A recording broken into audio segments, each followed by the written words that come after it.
Before we basically teach, we want to go over this video. So this page is also uploaded on the repo. I highly recommend you to read the entire page. But these are kind of 9 rules that we are just going to listen to. Why rules of machine learning? Google uses machine learning in many different ways in many different products. We've probably made every mistake at least once. By writing down rules of machine learning, we can learn from each other's mistakes. The guiding principle of these rules is that the key to building a great machine learning system is to be a great engineer. In other words, write simple code, make it readable, and comment it, test it, fix the ever-present sign mistake, leverage peer review, version control, track performance online, and finally, launch and iterate, launching something great and useful, but expecting to make it even better when you see how people use it. Now, there are a lot of rules I've written down, and today I'll give you a selection of some of my favorites. Rule number 1, don't be afraid to launch a product without machine learning. People think of a machine learning system as something that magically makes decisions. In practice, these decisions are the outcome of considering historical data and objectives. For instance, if you have some retrieval system, you can first rank documents by recency, and then gather data about what you've done in the past and how users responded. Now you can learn. But you needed some kind of product or prototype to gather that data. Rule number 2, make metric design and implementation a priority. At a high level, it is the overall health of your product that matters. Are users engaged? There are many ways to try to get an idea of this. Are they spending time, or clicking more, or directly indicating their happiness with +1s, or comments, or reshares? These metrics are like your pulse, blood pressure, or cholesterol level. They don't guarantee that you are in good shape, but changes of them could be a good or bad sign. Moreover, having the best pulse or blood pressure in itself doesn't indicate you are in great shape, and it is in general hard to come up with a single number that represents your well-being. Thus, don't worry about which one is the right metric for your product. Track a wide variety of metrics in order to get a feel as to how they interoperate. Rule number 3, choose machine learning over a complex heuristic. If you were trying to rank videos, you could imagine ordering them by the number of watches. However, you could also imagine ranking them by the number of stars. Or you could blend these two approaches. At some point in time, it becomes unclear what you were trying to accomplish. If what you really want is for people to click on the videos you show them, then you can build a model that predicts the probability that they will click on a video and shows people the videos they are most likely to click on. You can use your heuristic and the inputs to your heuristic as features to build a model, but your model is guided by your objective. There's an analogy between a machine learning algorithm and a compiler. A compiler takes a program in a high-level language like C++ or Swift and compiles it into an executable. The compiler can take into consideration the machine that the program is going to run on, say a Windows, Linux, or Mac machine, and then creates an executable for that. If there is a new machine, you create a new executable. Likewise, machine learning takes data and objectives and creates policies. This brings us to what I call the fundamental law of machine learning. Anytime we need a policy, we can either write it directly, a heuristic, or come up with an objective and use machine learning. At a large enough scale, what you want the system to accomplish is easier and more efficient to express formally than how you want the system to accomplish it. So early on, before we have data, we are going to use heuristics. But as we get more data, more computational resources, and more engineering resources, machine learning becomes a clear winner. Rule number 4, keep the first model simple and get the infrastructure right. When people think about machine learning for the first time, they think about learning, those few lines of code that take the data you have gathered and produce the model that you want to serve. However, a more accurate representation of what a machine learning system looks like is this. Most of the code and time creating a pipeline is in gathering the data and then applying the model that was learned. The reason for a simple model first is that often an incredibly basic model will get a lift. Keeping it simple with a few features means that any issues or irregularities are easily attributable, and that makes it easier to test the infrastructure and the data. Once a simple pipeline is in place, a more complex one can be added later. This is an example where the perfect is the enemy of the good. Get a model out in a quarter or two gets a team hooked on machine learning. Rule number 9, detect problems before exporting models. Okay, is there anyone here who likes getting bad news at 2 a.m.? Anyone? No? Then rule number 9 is for you. If you are updating models continuously and there is a problem in your learning system, this problem can reach the users. The last chance to find any of these issues is during exporting models to production. Why should you care? Well, if there's a problem during learning, you can send the engineer on call an email. If there's a problem with an exported model, your on call is getting a page. The solution is to have basic sanity checks on the model during export. Specifically, you should be checking both the size of the model, so it doesn't crash servers, as well as the performance of the model. If you know that the models that are exported are solid, then depending on your product, you only have to worry if a day or two passes without exporting a model. More generally, what you want is a boundary between your genius and your livelihood.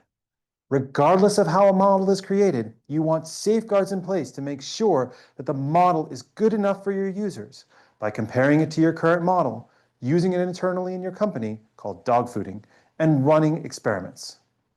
Rule number 12, don't overthink which objective you choose to directly optimize first. Imagine that you are not sure whether time spent or clicks is a relevant metric for your product. You start by optimizing clicks because it is a directly attributable metric. You notice that when you optimize clicks, time spent also goes up. This is a common occurrence. The first model often improves metrics that are not directly optimized. If you find that all your metrics are increasing, then you can stay with the simple objective. Of course, this too shall pass, and we'll talk later about how to recognize when the time comes to modify the objective. Rule number 13, choose a simple, observable, and attributable metric for your first objective. Why simple? Because often heuristics are so bad that choosing any decent metric as an objective will get a lift in all metrics. Why observable? Because defining something like user happiness is hard and will take a long time. Also, if you are predicting something that can be observed later, then debugging will be easier. Why attributable? Attribution of some long-term objective is very hard in practice. Don't go there. So long as improving directly attributable objectives is improving your long-term metrics. Rule 29, log features at serving time.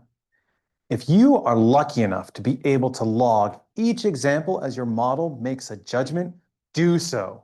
There are various tricks where you log pieces of information that could theoretically be put together to reconstruct the example that your model saw, but they are incredibly hard to make work correctly and nearly impossible to test. If you really need to worry about space on disk, then be creative with how you compress your logs after the fact.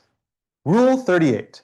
Don't waste time on new features if unaligned objectives have become the issue. Imagine you are going through the launch and iterate cycle, but launches aren't happening. Specifically, you add features and the offline objectives improve, but the side-by-sides are not good in the eyes of the team. Or you add features and the online objectives improve, but the online metrics go down. In this scenario, you want to tune your objectives to better match your medium-term and long-term goals. Rule 39, launch decisions are a proxy for long-term goals. A machine learning expert wants an objective to optimize. They expect that increasing that objective will lead to a launch. However, it is not always that simple. While there are many short-term metrics that can be used as an objective, which metrics are most correlated with medium-term metrics like downloads per day, time spent per day, clicks per day, in other words, metrics you can measure in a live experiment, is unclear. It is also not easy to use these medium-term metrics as objectives directly. Predicting click-through rate is not the same as maximizing clicks per day. Then there are long-term objectives, such as satisfying users, increasing users, satisfying partners, and profit. Finally, there is your true goal, a useful, high-quality product and a thriving company.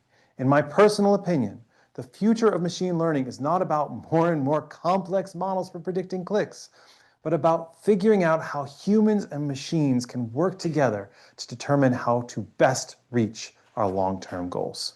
So there you have it, 10 of my favorite rules of machine learning. I highly recommend you go through this page, read those, so they're easy to read. Okay, gives you some sense, some of the mistakes that you might by default do when you go building your product, and just try to avoid them. It will be easy. Okay, so let's start session 4.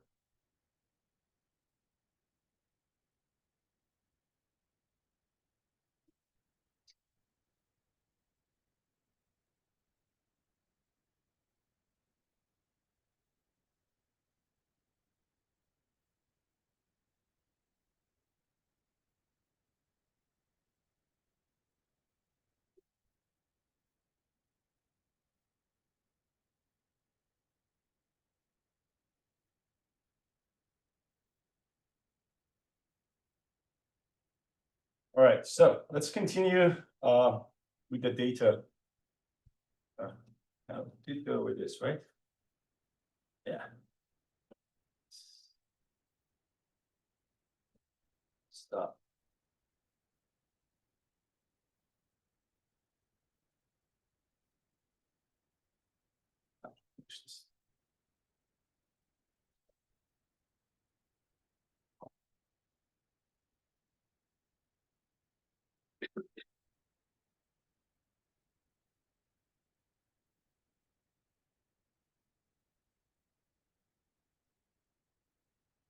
All right, so let's just start with one case study.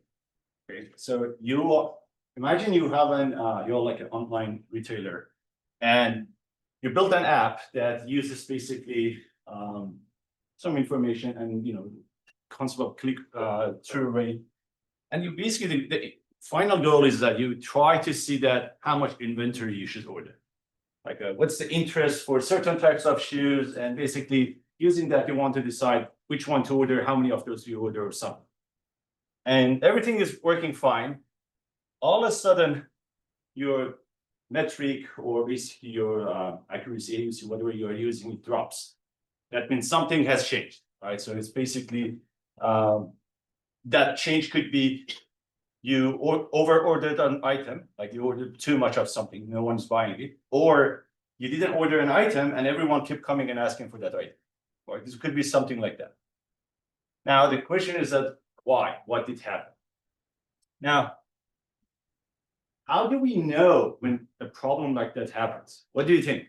You build a system and it's just supposed to make a prediction for you, and based on that prediction, you make some decisions, right? If something like that happens, all of a sudden, the model has been working great, but then all of a sudden you see in a day or in a week, your accuracy drops. What comes to your mind?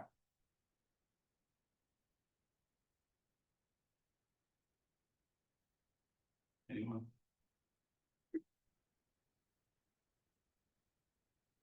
Maybe this is new data, not part of what the original model was expected.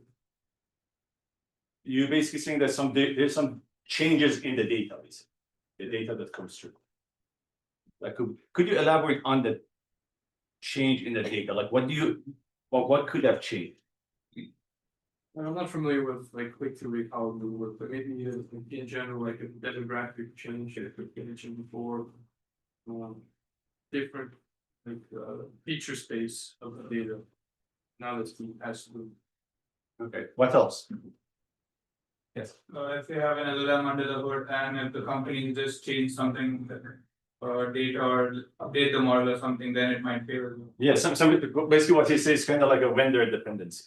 Like you are using someone else's model, you're kind of like outsourced it, you don't have a control over it, and they all of a sudden change it. I think some of these companies, they recently did that, right? They changed some version, and some other startups, and they were unhappy with those changes. I don't name.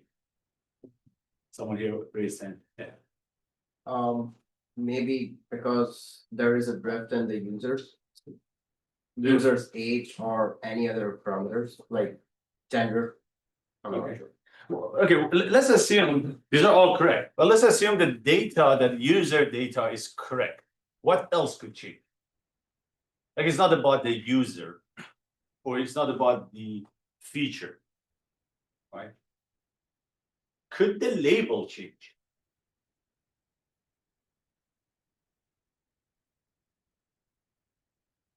So think about it. You have an app, and this predicts that these shoes we should order, right?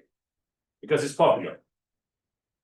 And all of a sudden, you order it, it's not popular anymore.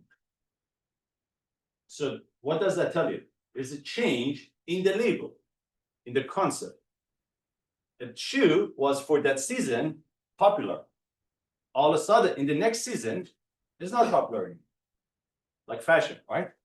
It happens. So if you don't monitor for things ahead of time, what will happen is that you don't know if something is changing, if something is going to break, and all of a sudden you basically deal with that you made a new order and this batch arrives and no one's buying. However, if you had a system in place that you were monitoring over time, that okay, maybe last season we ordered a lot of this shoe. Every day we were ordering 10. And now, because you were monitoring this type of information, all of a sudden you see that gradually that 10 number was going down from all the way to 5, 4, 3. But if you weren't monitoring it, you don't know. If you were monitoring it and you had a system in place, you could create an alert that, hey, something is happening about this item. No one likes it anymore. Maybe we should reduce the amount that we order. So, and again, it's could be any reason. It could be what you say user was correct, but it could be simply about the item. You know, it's just the item is no longer of interest. Now, in order to detect the problems, there are a couple of things we can do. First is that monitor the input data distribution. Your friend over there, he said correctly that, okay, you know, what if the distribution of the ages, for example, you know, it's like we used to sell our customer, they were like teenagers, but now all of a sudden, you know, we have every other groups that coming on the website.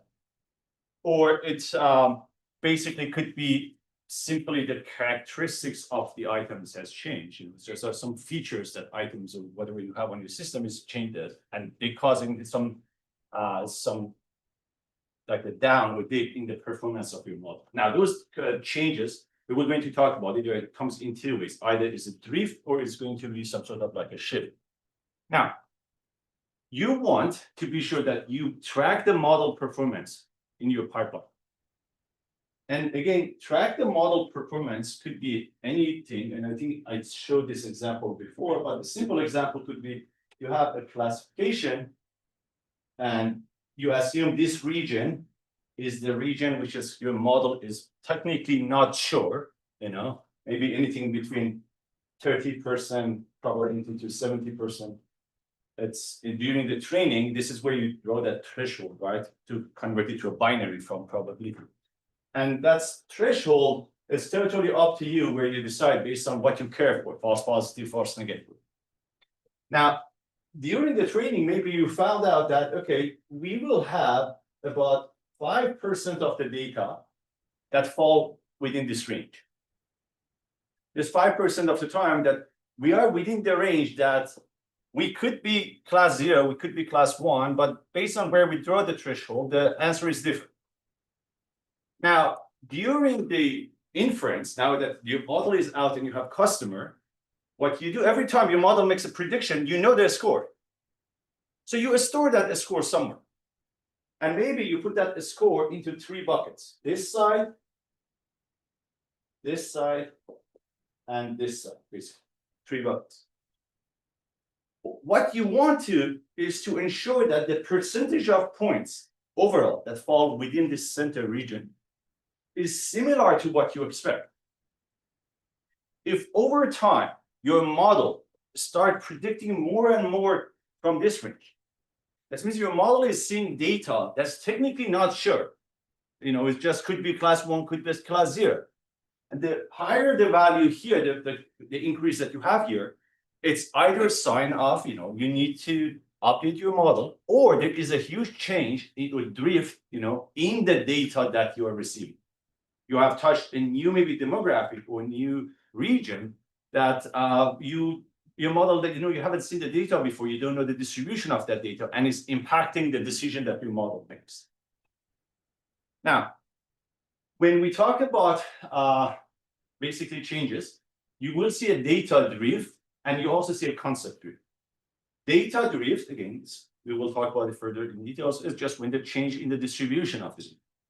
Concept drift is when the change in the concept that you were predicting, like the types of shoes, for example.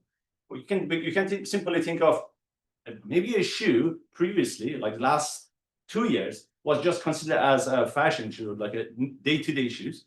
But now it's sold under sports shoes. So the category has changed, the concept has changed. So if you have that, you used to have that shoe in your data in a different category, now you either need to add it to a different category or to drop it from there, right? Because your model cannot see the same shoe in 2 different locations. So the other thing is that you could have some labeling inconsistencies or some feedback loops that they're causing. Yes. Is there a difference between data drift and input data distribution changing? So the drift basically is anything that happens over time. Well, that's the concept of data. Now, this distribution, basically, distribution change, we have shift technique and we have drift, could also be part of the data. Because data drift is kind of like a larger umbrella. But as we go through it, we will talk about the distribution shift. But you can see as data drift, yes, distribution drift will be part of that. But you can also see distribution drift to be its own basically label or its own metric. Now, okay, so if any of this happened, how could we solve the problem? And there are a couple of things that you can do. One is that you retrain or fine-tune your model, right? Or you basically go simply add some new feature to your data to make it, better. Like add more maybe predictive signal to that data that you have, because you see that the previous data is not as strong, or previous set of features that you have. Or you basically need to go improve the monitoring and the logging that you used to have, because something happened and you didn't know, and you all of a sudden when you noticed it was too late. That means you could have done something better. Maybe you monitored for problems earlier. Now, when we talk about basically problems, you expect 2 types of problems in machine learning or AI models. You already have a slow problem with slow drifts, or you're going to have fast drifts.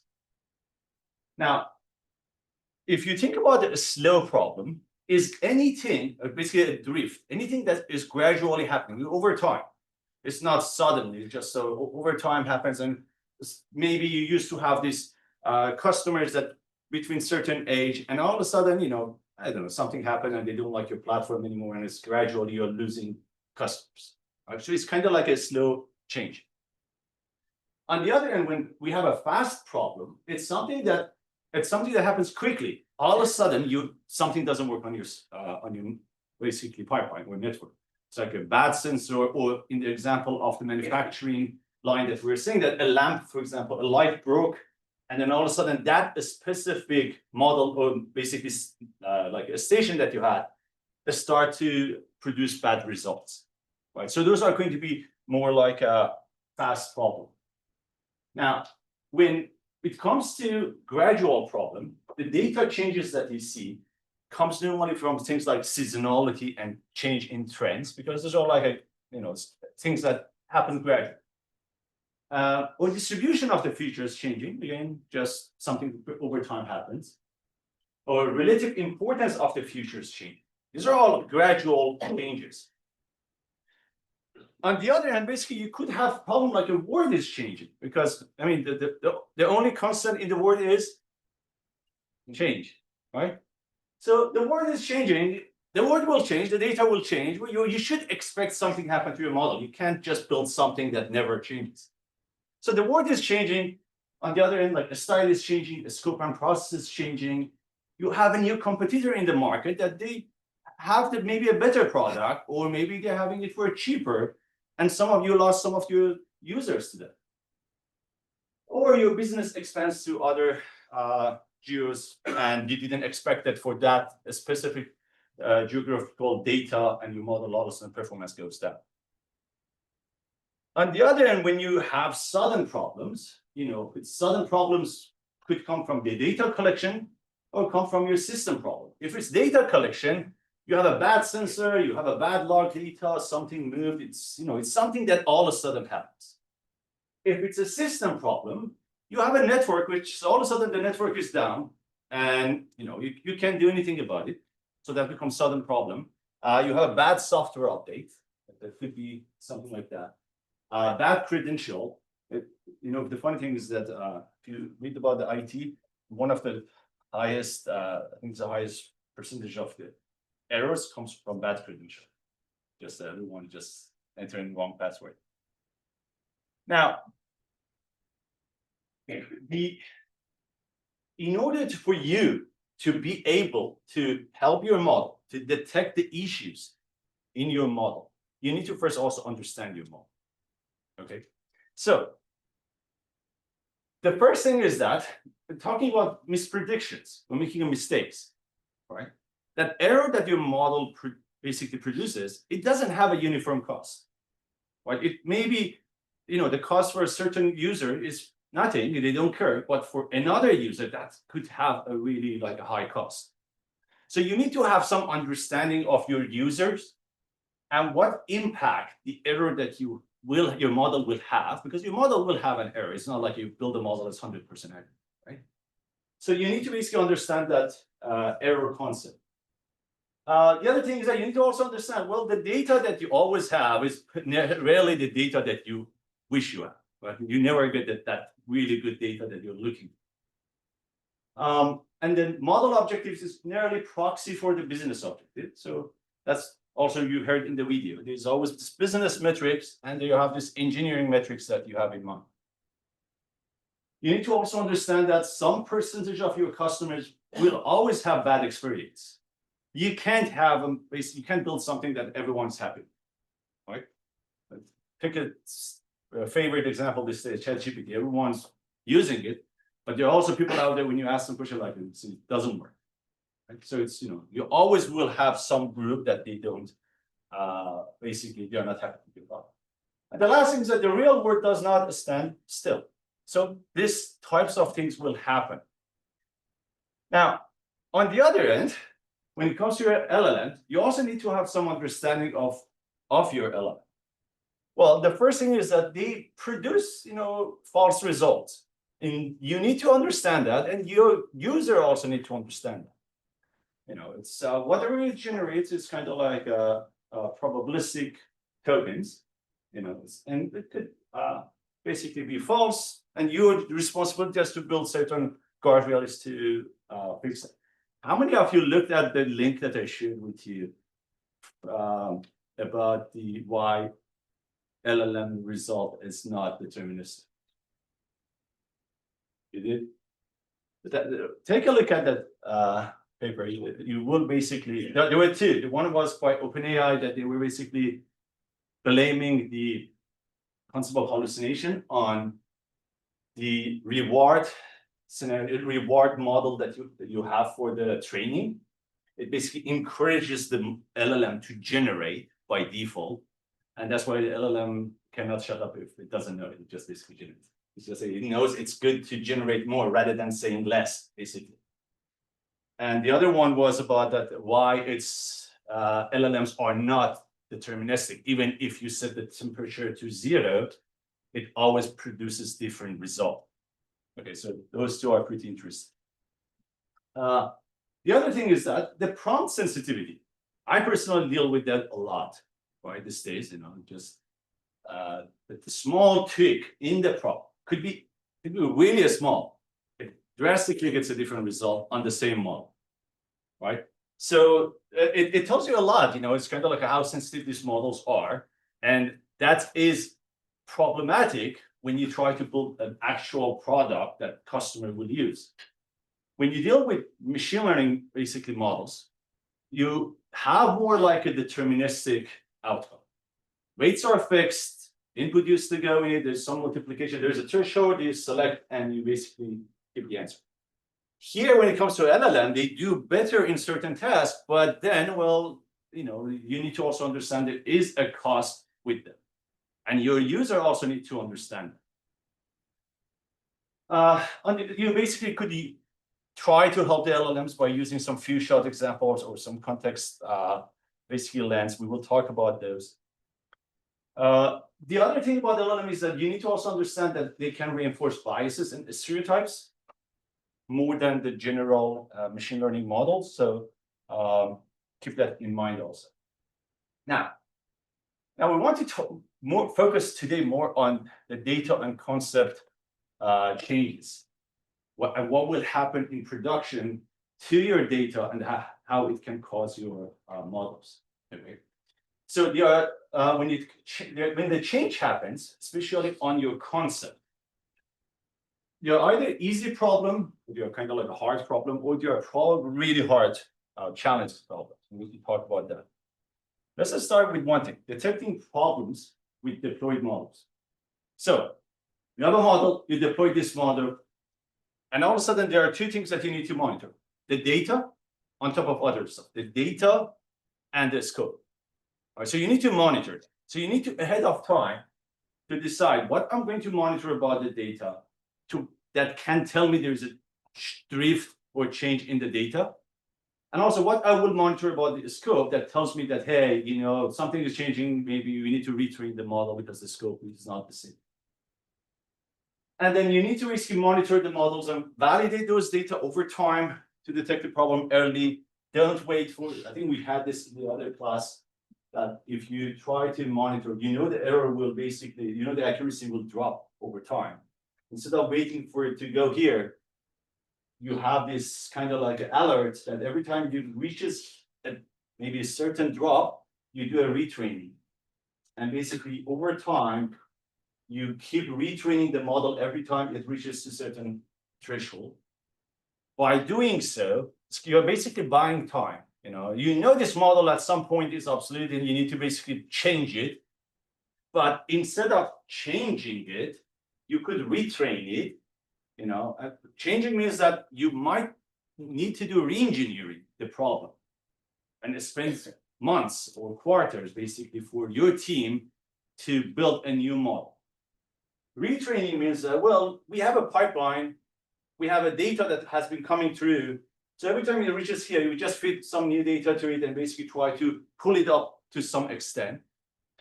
And that way we basically buy some time before we need to go change the model. Or maybe because you already know the rate of the change in the model, the decay in the model performance, you know, okay, hey, I have 6 months or 8 months time. I can basically buy time for this 6 months and 8 months. And meanwhile, I already am scoping the new model development with the engineering team, and they have that time window to work on. Because again, the last thing you want is to get to the point the model doesn't work and no team has worked on the new model. So you need to ahead of time make those decisions. So now let's talk about easy problems. Easy problems are problems that, you know, the label or the concept changes over time, probably slowly. Could be monthly, could be yearly. And the retraining of the model could happen by certain reasons. One is that your team or your company, or, you know, you're looking for a higher accuracy. You decide, okay, we want to retrain. It's kind of like a decision that you make. The other one is that you have some changes in the software or in the pipeline that requires you to change the model. So in the easy problem, you're not in rush to update the model. Whenever you're your own boss, you make a decision that, okay, you know, it's time, we want every 6 months to update this model.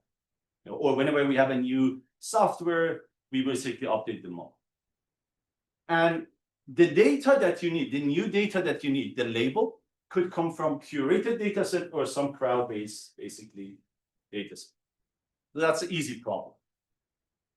Now, harder problem on the other end, when the ground truth changes kind of like faster, maybe weekly, and that could be an idea of fashion, you know, the things changes more like in a faster pace. Now, normally model training in this scenario happens because there is a decline in model performance. So that's normally the first sign that you need to update the model. You will see a decline in the performance of the model that basically triggers some training. It could be also you want to just update your model or you have some software updates, but main person normally is because there's a decline in the model performance. And the labeling also here could come from direct feedback or crowd-based. Direct feedback is what you can collect from your user directly. Like you have a user comes on your platform. Let's say you are selling shoes and they are looking for sports shoes, and you show some shoe as a sport. You think they will like it, but user just pass it. You just like, or they're like they don't even click on it. That's, you know, might not be the best direct feedback, but you can kind of from the user's behavior to understand that, okay, this was not a good basically ad to, you know, or good item to show to this user. Or another thing could be that user is doing a search and they directly say, no, I don't like this answer. Or like, especially this is when you work with LLMs, you can just say that I didn't like the answer, thumbs up, thumbs down, right? So that is a direct feedback. Now, if something like that happened, if you have a direct feedback, which is wonderful because you can use that as a way to label your data, but also you need to understand that the concept of direct feedback doesn't always mean correct. Users sometimes they have a different view on what is good. Like your model might be correct about recommending this item, but user just doesn't like that item. That doesn't mean that your model did something wrong. You know, it's just someone doesn't like it. Or even with the LLM, your LLM might have actually generated correct answer, but maybe the user wanted that answer in a kind of like a dimmer language, you know, easier. But that doesn't mean that what your LLM generated was wrong. Maybe it just was too technical, right? So the types of feedback that you get doesn't necessarily always mean your model is wrong. It's sometimes basically you need to interpret it different. Now, when it comes to really hard problems, which one of them is the stock market. Every day, if you read the news, every day there is a new sign. One day they say it's going to crash, one day it's booming. But there is no way to predict it. But even if you look at the stock markets, it's like hourly. It fluctuates a lot that you can't just expect that you have one model that will do that job. So you need to retrain that model probably quite often.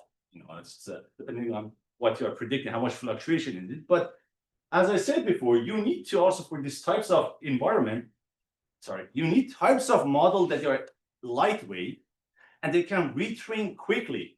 Not a large model that takes an hour to retrain because maybe you need them every minute to retrain something by simple regression model by fitting some previous data. So labeling again here could be direct feedback, or it could be something called weak supervision. We're going to talk more about weak supervision. I think we have a lab today, but bear with me for now. Now, the key points here is that the model performance decays over time. That's a definition of a drift, decaying over time. Okay, data and concept drift are the main two ones. And your goal is that to help to basically improve your model by detecting that problem early enough so you can basically pull it up. Now, let's just start with the data label. Or some of you that as part of your product, you are collecting feedbacks. That feedback could be used as part of your curated data set, labeled for the curated data set that you have, so you can later basically update your model or something. Now, there are different methods that you can use for data labeling. It's called process feedback or direct labeling, which is exactly what the user gives you back. It could be human labeling or raters. Basically, you hire some people that you say, okay, you pay them money and you give them some guideline for labeling, and basically they label the data for you.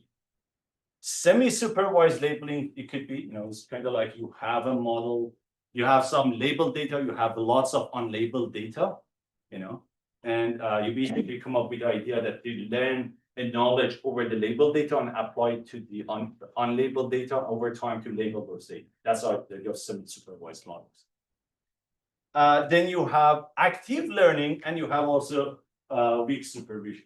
Okay, we will talk about those two more, but the idea here is that instead of if you have a bunch of data that's in one of them, for example, you have a bunch of data that your model doesn't do well on, and so this class and this class and this class across the categories, you're predicting your model doesn't do well, and you have lots of unlabeled data. Instead of trying to basically label everything, you focus on the area from the data to label that is going to improve the model overall. So you basically have this certain certain loop that instead of labeling everything, it labels gradually only the region from only the part of data that is going to have the highest impact on the model, instead of just trying to go label everything. And also the weak supervision, it's kind of like we have a lab on Snorkel today, but it's instead of trying to weak supervision is you basically could create your own labeling functions.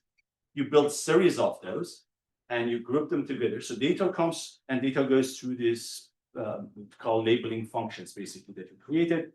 And you at the end you have this. Imagine you have 10 functions, and they are looking at the same data, and they give you 10 different. Basically, they give the output. They look at the same data, but with a different lens, but they at the end they predict the same thing. Then you bring another model, kind of like some sort of like a hybrid approach that gets the output of this 10 and builds some sort of like it has weights based on which one of those 10 had a stronger signal. It gives a higher weight to that one and lower weight to the other one, and this continues, right? So it's kind of this idea of the weak supervision. So you build a series of smaller functions, and then you combine those with some another model on top of those, and you make the prediction. We're going to see more labs on those ones. But so we talked about process feedback and we talked about human labeling. But when it comes to general idea of the labeling, why do you need to label data and why do you need to care for it? All of you, I told you at some point, whenever we show a company you go work, you will do data labeling, right? Maybe if you work for Google or I don't know, Facebook or any of these funds, it's like you don't do that because they already have the pipeline. Any other company you go, at some point you will label data, or you need to work on something because you have this unlabeled amount of data. They want to utilize it in your product that you are building. So you need to come up with a way for labeling. But why? Because business have data. Every company is they're actually collecting lots of log and lots of data. That's most of the time they don't even touch. Until the further notice, maybe in the future, all of a sudden you're like, wow, we have that data, this idea right now is blooming, and so let's build upon it. And then you need to go dig lots of unlabeled data and just build something upon it. So that's happening. You need to also keep in mind, if you want to constantly retrain your model, you need new data. You cannot reuse the older data that you have. So that means if this model at this point gets here and you want to retrain it, you need to have some additional data added to the previous data that you have, right? Otherwise, you're basically retraining using the same data. So in order to do this retraining, you needed to label some new data within this time frame. So you need to be able to do that. And then in general, you want to basically create more training data and just label those. Now, when it comes to direct labeling, which is the labeling that you will receive from the user, you technically have something like that. So there's some features at inference during the prediction time. User comes on the platform, they enter some information and send a request. That request goes to your model. The model make a prediction, provides a label. And that label goes over there, and user, you can monitor for the user basically if they like the answer or not. If they liked it, that means it was correct. You bring the result, append it back to the same feature that the user added, and add it to your data set. Right? And in the opposite also, if you basically predicted yes and the user was, oh, this is no, so you just add the no label to the same data and append it to your data set. So that's the idea of the labeling. It's kind of like a loop for you to improve your data set or curate a data set that you want. Now, there are some advantage in the process feedback or basically getting feedback from user is, you can constantly create data. Labels evolve quickly and then with the system, basically. But there's some also downside with it. It's first thing that is hindered by inherent nature of the problem. Is largely bespoke design. As you design it for every product that you have, it's going to be different across products that you have. And it fails to capture the ground truths because there is a bias in users' response. You need to also keep that in mind.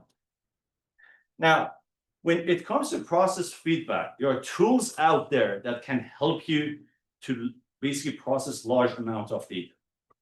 The first thing is that to keep in mind, you need to log as much as you can when you build this product, because that's the best way. Log as much as you can at first. Over time, you can decide which one I don't want and drop it if there's a case. Logging is technically cheap. You log it and basically you can have this pipeline that you log, and every month or every 2 months, you have this retention policy that instead of deleting the logs, basically you compress it and store it in some data warehouse in case you need it in the future. But within that 2 months time period, basically maybe that log sits in some database that you can query against. So when logs comes through, you need to be able to parse it, extract it, and convert it into a meaningful, maybe like a structure, so you can utilize it for something else. There are so many tools out there that you can do that. In our class, I think is the next lab, we will work with something called Logstash, which what it does, logs comes through and basically stash it for you.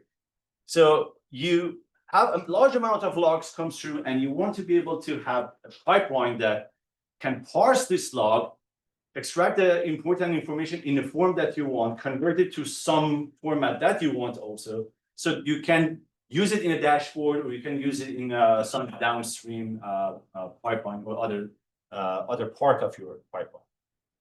So again, there are way more companies that are doing all of this. That's you're going to use Logstash. On the other end, if you work with cloud services, all of these cloud services, they have a really good basically log monitoring also, like GCP, AWS, Azure, they all have that by default. So if you build upon those cloud services, you can by default utilize the log services that they have.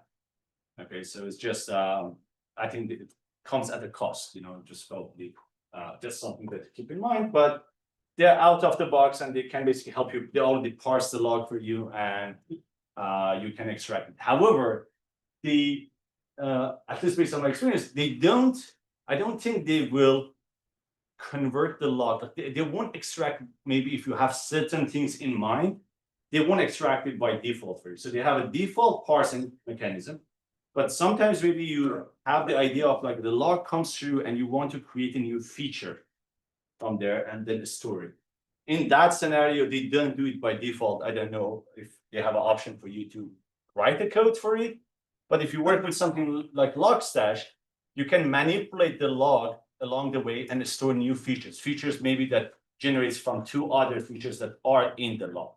Okay, so that you have those options. Then we have talked about human labeling or labelers or raters so far, which basically the idea is that they get this raw data that you have and they label it for you. Now, the idea basically for you is that if you want at any point to give someone to label data for you for a study, for your work, you need to hire these raters. You need to give them some guideline. We have been talking about this.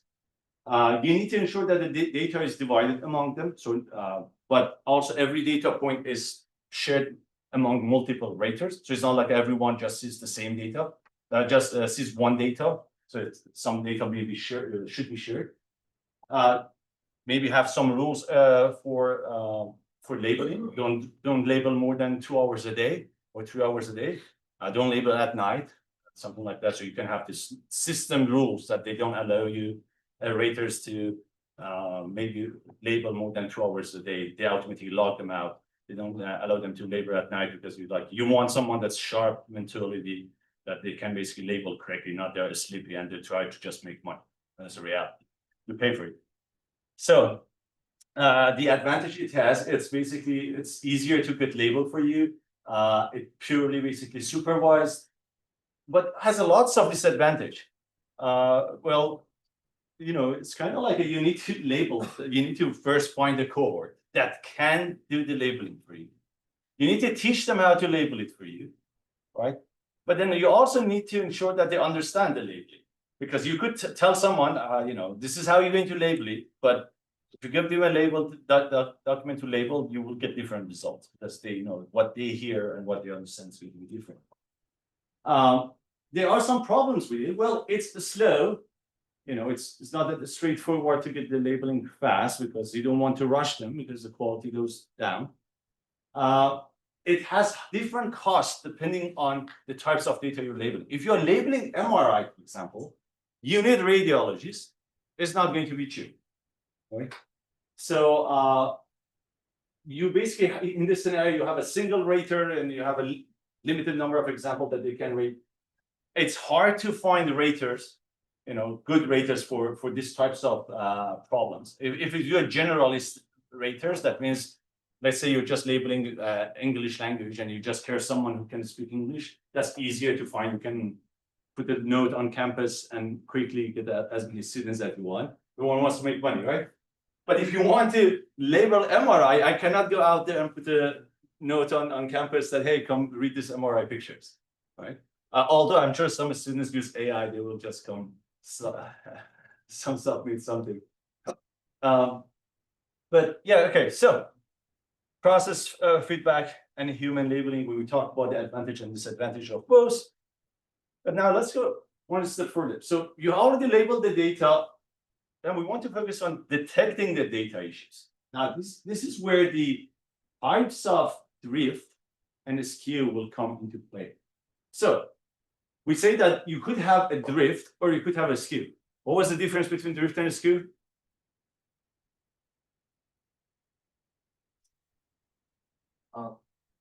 Drift is basically the change in the trend, while skew is basically overpowering on one side while the other people don't use it.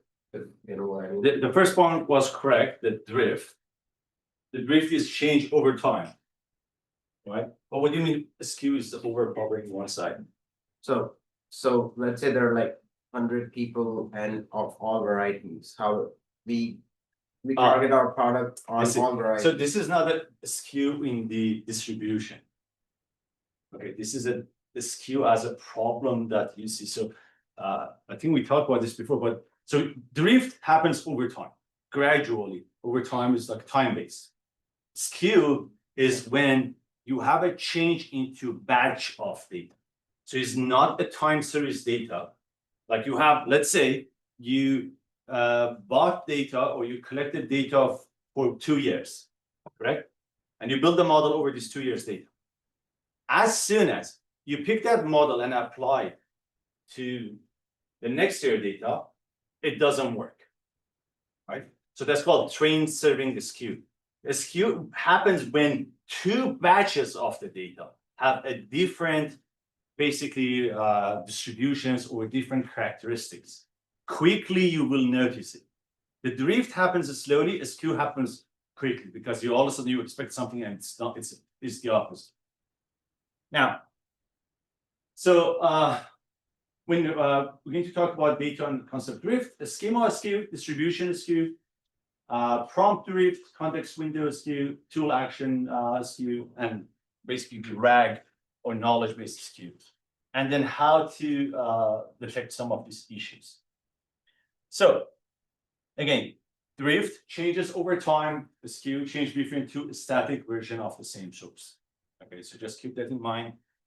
Drift over time, skew over two batches. Now,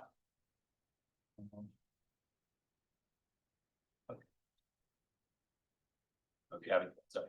The order is kind of wrong. After this is supposed to be distribution and schema, but we get that. Now, so that's good. First week prompt drift. Have you heard of prompt drift before?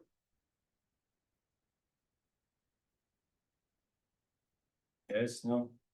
Yeah. Yes. Okay. So, and that's I think what we were talking about earlier. So when technically sometimes you have the same prompt and it produces different result, right? Right. So the problem that happens is that these types of LLMs, they are not deterministic. So same prompt could generate different results over time, and then if you don't monitor for that, because you kind of like it's more like a probabilistic outcome, you won't notice it. Then you have context window skew. It's then the model prioritizes information at two parts, beginning and end of the prompt. That's a known problem, right? So especially when it comes to when you have a long prompt, what LLMs they do, they kind of put more priority on the beginning and toward the end. And what happens in the center is kind of smooshed together. It's kind of have a like some cloudy view over it. So that's the context window skew. The other one is the tool and action or skew. That's more happens on the agents. When you have an agent that you provide this agent with lots of tools to select from, whenever it's necessary, you also need to monitor to ensure that your agent is actually using the tools correctly, or is not always picking one tool. Because it could be simply your agent is skewed to decision that okay, I'm just going to use this one tool or action. The other one is just kind of like it comes around the rack system that you have, and it's basically, if you think about a rack, what do? So you bring the knowledge, right? Break it down, embed it, put it somewhere, and you have a model basically to come retrieve that, right? So a retrieval part could easily cause some skewness, right? Because the model attends to maybe a wrong part of the data that's basically picking from. So these are also some of the stuff that you need to monitor for. Now, overall, your goal is that to understand that whatever you do during training, and you monitor for it, you need to also do that monitor for the same thing during the survey. Okay, so just despite the fact that you are not, you already built something, but during the real time, you need to basically monitor for the same thing that you did during the training. During training, you knew when you're building it, okay, I need to fix this feature, I need to do this. You need to do the same thing during training.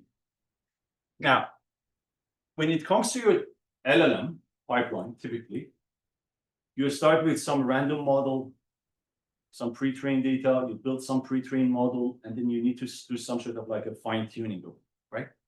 So it's important for you to understand the steps that you go through to know what you monitor for.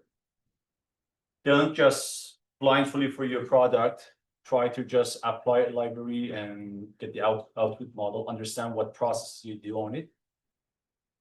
When it comes to, is a picture missing? This picture missing. When it comes to the decay, and this is like a model decay, and we have been talking about it. So let's think about this example here. So you have this simple, let's say you have a naive base. What it does, it just say a spam versus ham, right? So spam is blue, ham is red. Up to this point, if anytime you have more than 10 basically message, so on the y-axis you have average message sent per minute. That means a user, how many email they send or how many messages they send per minute. Up to this point, you have this rule that if you send more than 10 email per minute, you're a spammer, right? So you basically automatically go to blue. Now, all of a sudden, after day 40, you see a change into behavior of your users. Now, the users that you had previously as not a spammer, and you're kind of like, okay, I know it's a company or something. You see they're starting sending more emails per day or more messages per day, and automatically the email goes to a spam emails. Right? So if you don't monitor for something like that at day 40, and you don't retrain your rules or change your basically view, you will put every user that you have in the spam folder. Okay, so that's just something that keep in mind that this model decay. Now, on the other end, when it comes to concept brief, is where the line that you develop, let's say this is a classification line, right? That line is no longer applicable to the data that you have. So previously used to maybe be with 60-degree angle. Now it should be with a 45-degree angle, right? Because the concept has changed. That line basically needs to be shifted. The easiest way for all of you to understand that is to think something like this. You have basically three probability concepts here. You have a joint distribution, you have a conditional, and you have a marginal. Joint distribution is probability of features and the label together, probability of X and Y together. If the probability of X and Y, the joint distribution during training, has a different distribution than probability of X and Y during inference, that means you have data set shift. There's a shift in this data set. That totally this data set is no longer the same as what you have. Okay. If you have a change in the basically probability of the marginal of X. So here, basically on the covariate shift, what it tells you is that the conditionals are the same. That means you still need to predict Y, probability of Y given X is still the same during the inference. The conditional is the same. Probability of being a dog based on this image is still the same concept. Right? However, the probability of X is no longer the same. What does that mean? The images of the dogs that I'm seeing are not, that they don't carry the same features that I used to see during my training. So the features have changed. That's covariate shift. On the other end, when it comes to concept shift, this is the opposite. So the data distribution is the same thing, the features, but these two are no longer the same.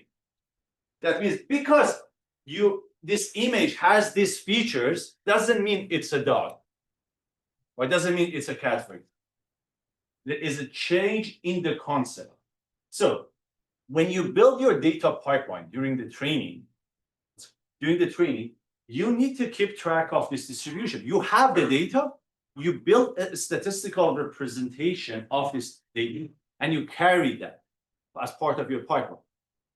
When data comes during the inference, you compare them with the training data statistics that you have over time. And based on how often something happens, you kind of have this frequency count, based on how often happen, how fast they happen, you create an alert that, hey, okay, we are dealing with these types of reefs, with these types of shift. Yes. You said in the concept shift, like the P train X and P sub X, like they are not same, like they are same, but there might be an instance where if they're not the same, like No, so what basically I'm saying here is that the distribution of the features are the same.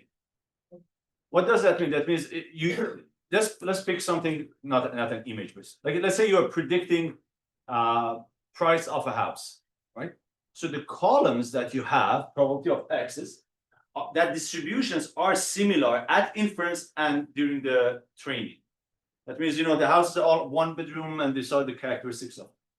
But all of a sudden, the label that you were predicting, let's say during training, you learned that if a house has something like that, if a house has one bedroom, the price range is this. If a house is two bedroom, the price range is this. So now during the inference, same house, right? You predict this house should be cost 1 million. User puts 1.5 million. but it is a change in the label. So the relationship that you basically learn is not going to be the same anymore. Question on that? All right, so now a schema skew is the next thing that we want to talk about. And a schema skew is that similar to the distribution, when you build a data pipeline, you need to build a schema over the training data. And a schema, again, accounts for certain characteristics of every feature that you have. Is the integer, is float, what's the number of digit it has, the floating points, if it's categorical, how many unique category exists in it, and so on. And during serving, you need to, the data that you receive need to adhere to that schema. If all of a sudden you see different characteristics or different basically schema, you create an alert. So by default, so for a schema is a bit different. A schema can easily break the pipeline because you expect to see an integer, all of a sudden you receive a string, right? So it doesn't work, right? So could easily break the pipeline. So you need to have certain ways to deal with the schema changes. Now, we will talk about that later, but you could reject it. Anytime you have a schema change, you just reject the data point that comes through and say it's a bad data. Or you can have a way to fix it and keep track of it.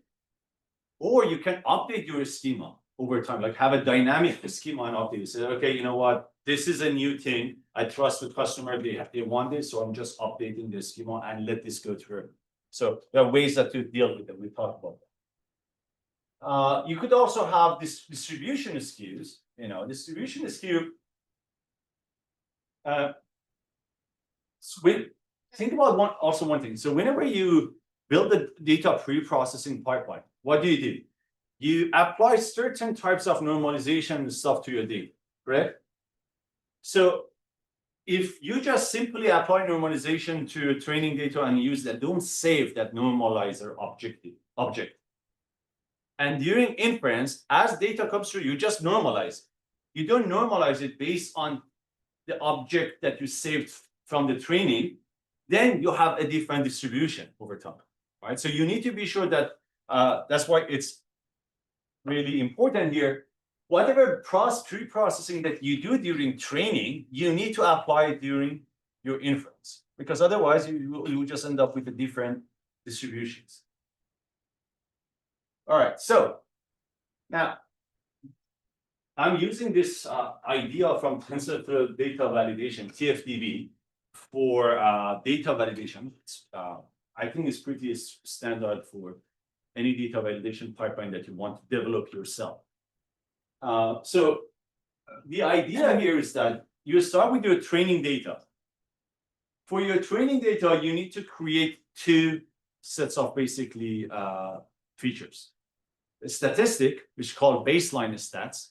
That's a statistic that you collect from your training data. If it's a distribution, if it's mean, max, range, whatever you think it's important for your data. You collect those and you store them into a basically object, which is called an artifact basically. Then is a schema, which will be a schema similar to a schema of any database. You just store it as an object, or artifact again. Now, during serving, when the serving data comes, you get the sets from that serving data and you validate it against the training data. Now, you validate it against the training data against two things, the schema and the stats. Based on that, you detect anomalies and you basically create an alert and decide what's the next step to do. So doesn't matter if for your product, if you using a third-party platform for this type of thing, or you simply write your own thing, because it's, especially if your number of features or the input to your model is not that difficult, building something like that should be straightforward. You just need a stat, the schema, as data comes through, validate it and let it go through or not, basically, right? And keep track of how often something happens. Is that clear for you? All right. So, on the other end, I'm not going to hover over on this too much, but definitely go to the link on this. The link is here, benchmarking leakage in the large language model. That's also so in the ML basically. This is more common to you focus on baseline stats, schemas. On the LLM side, also you need to focus on other stuff, especially something like a leakage. You know, it's like and the idea of leakage is that was my model trained on this data? Has the model seen this data before that we are reporting this model is good or bad, right? So I recommend you to review this paper. They did a really good study on some of the models, and most of the time the model has seen the exact data during the training. It's because a large amount of data they were trained on, so it can predict the exact tokens that it has seen before. So that's something that keep in mind. But for LLM, basically, you want to benchmark them for different things. Now, we're going to start with the TFDV, TensorFlow Data Validation. So the idea here is that we want to build a pipeline that can ingest data on a large scale, analyze it, and basically creates an alert if something is not correct. It's like there's some drift in the data is happening. Now, what it has some capabilities, which basically gives you some browser for visualization. It's free. You just need to install it as a pip install, basically. It gives you out of the box basically a schema validation and a schema generation, a stat generation, and anomaly detection. So all of this is kind of written, and we will see this kind of like a simple call, However, TensorFlow has a learning curve. Have you worked with it or not before? It might not at first come easy to work with TensorFlow in general. But yeah, so it gives you same thing that you saw before, but it gives you a schema skew, feature skew, and distribution skew. Those are the things that you can get out of. Now, when it comes to a skew, one of the ways that, especially in TFDV, they detect a skew is if you have one input that comes through and it has different features. So remember that the difference between a skew was that is two static batch. It's not time series based. Right? So what it does, it calculates and some L infinite norm.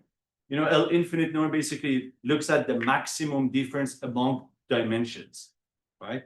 So if you calculate the L infinite norm between X and Y, it basically picks the maximum Xi minus Yi, and I here stands for the dimension that number of columns that you have. So across all the dimension of these two static version that I have, picks the maximum difference between those. Okay, and as an absolute value. Then it has a threshold. If this error, this difference is more than the threshold, we detect an skew, right? And if not, basically it's not an skew. And that's kind of like also harder because how do you decide that threshold?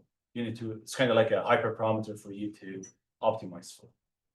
So now, when it comes to a schema skew on the other end, is pretty straightforward because you have some idea about your data, you know what to monitor for, and you just need to check to see if those are valuable or not. If it's integer versus it's float, that's one example. When it comes to the feature skew, however, it's basically remember that whatever transformation you did during the training, you need to apply the same thing during inference. Otherwise, you get feature skew because the feature distributions that you generate for the model is going to be different. And distribution skew, you already saw that table, the probability values. So if you already have saved the baseline stats, you monitor for those basically you do those comparison, and you can decide which one of these distribution skews do you have. All right. So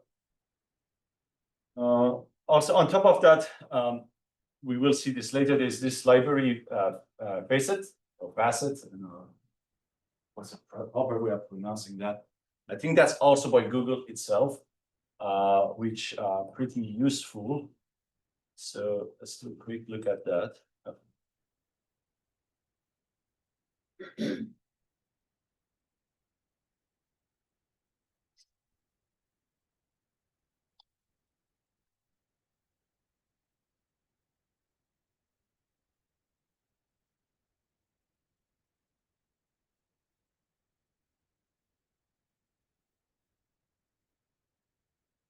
Okay, so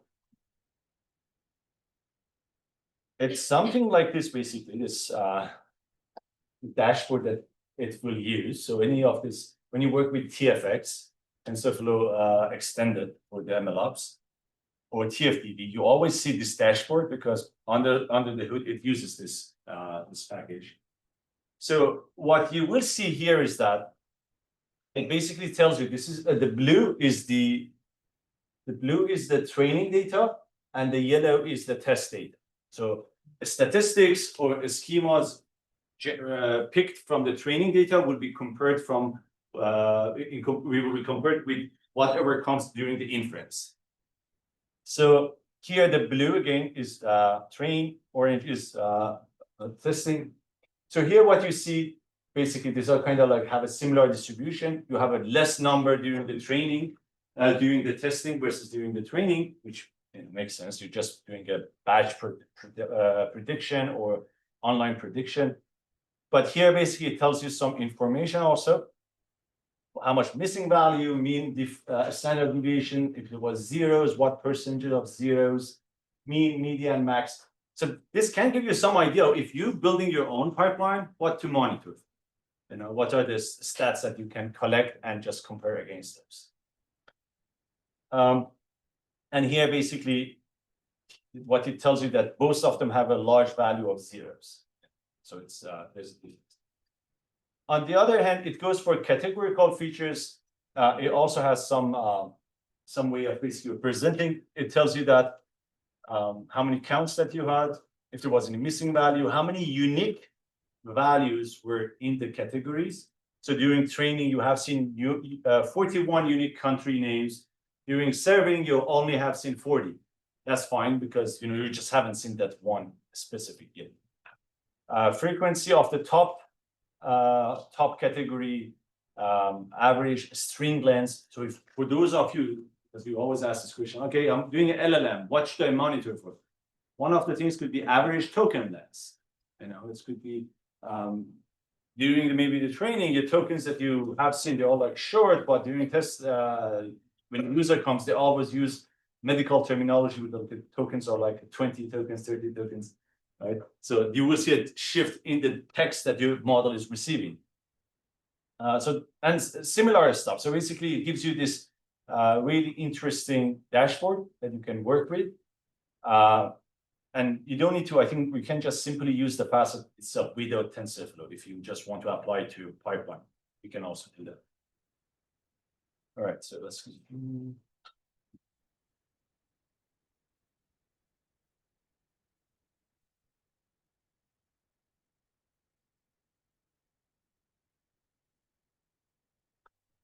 All right, okay.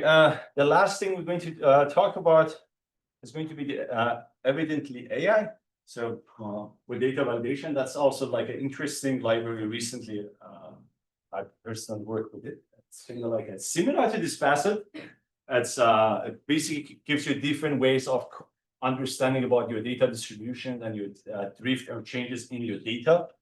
So that's also open source. And it also has some other tools that you can use if you're doing an LLM based, like a prompt and response drift, token lengths and fluctuation patterns and stuff like that.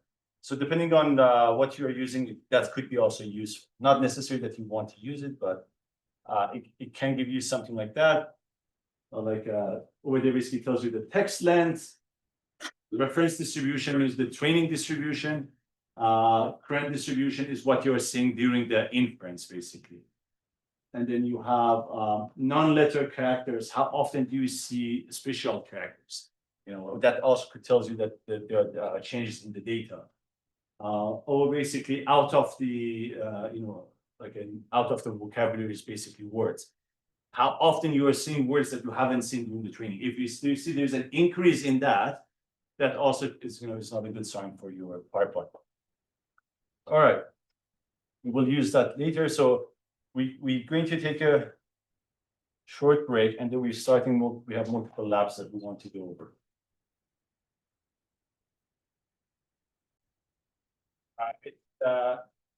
Kind of like I think right now they are a company. They kind of do charge people for work, but it started in Stanford NLP lab, The idea of a smart rule was pretty useful for data labeling, right? So now you can use the platform for free to do data labeling, build a labeling like a pipeline, especially when it comes to like weak supervision, what we talked about. I'm going to see that example. Or you can basically work with them and build that pipeline.